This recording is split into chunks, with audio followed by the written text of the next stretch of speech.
पुण्यातला पाऊस थांबला असला तरी सुद्धा खडकवासला धरणातून 15,000 क्युसेक इतक्या वेगाने विसर्ग सुरू आहे। मोठा नदीला पूर आलेला आहे तर भिडे पूल सुद्धा पाण्याखाली गेलाय।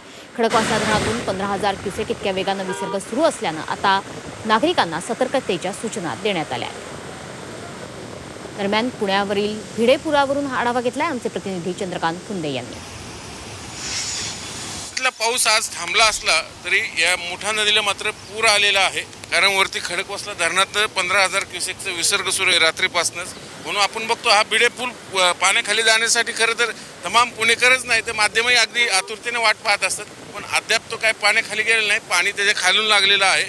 पण आणखीन जर विसर्ग वाढला तर निश्चितच ते हा भिडे पूलही पाण्याखाली जाईल। तसं गेले 3 महिने मेट्रोच्या कामामुळे वाहतुकीसाठी बंदच आहे, पण एक उत्सुकता असते। पुण्याच्या मोठ्या नदीच्या पुराचा तो लँडमार्क मानला जातो, त्यामुळं सगळ्यांना बातमी जर सांगायचं झालं तर भिडे पुलावर येऊनच सगळी माध्यमं इथं सांगतात आणि इकडं पूर बघायला ही सगळी पुणेकर मंडळी किंवा इथं कॉलेजला येणारी विद्यापीठातली सगळी विद्यार्थी मंडळी ह्या भिडे पूल परिसरात येतात आणि मोठ्या नदीच्या पुराचा आनंद घेत असतात। थोडक्यात या पाऊस खरं तर या मोठ्या नदीला साधारण जुलैमध्ये पूर येतो, पण यंदा जूनमध्येच तो पूर आलेला आहे, कारण पाऊस काळ यंदा आपल्याला माहिती आहे मे पासूनच सुरू झालेला आहे। आणि त्याचीच परिणिती बघू शकता आता दुथडी ही जी मोठा नदी दुथडी भरून वाहते, हा नदीपात्रात जस्त आहे तो अख्खा पाण्याखाली गेलाय।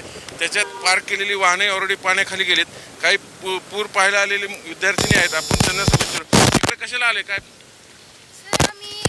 काल पाऊस झाला त्या पावसाबद्दल हे भिडे पूल यांना पूर आला असं ऐकलं आम्ही, त्यासाठी पाहायला आलो भिडे पूलचा। म्हणलं बघाव भिडे पूलचा पूर तरी कसा आहे, पण हा काल पाऊस खूपच जास्त झाला, त्या म्हणजे असं पाणी पण खूप वाहतंय, त्याचा व्ह्यू छान दिसायला वाटलं। हा पुराचा विसर्ग जो आहे तो आणखीन वाढू शकतो आणि नदीपात्रातला रस्ता सगळा आहे तो पुन्हा जलमय होऊ शकतो। आत्ताच तो झालेला आहे, त्यामुळे पाहूया आता पुढं पाऊसमान कसं होतंय ते।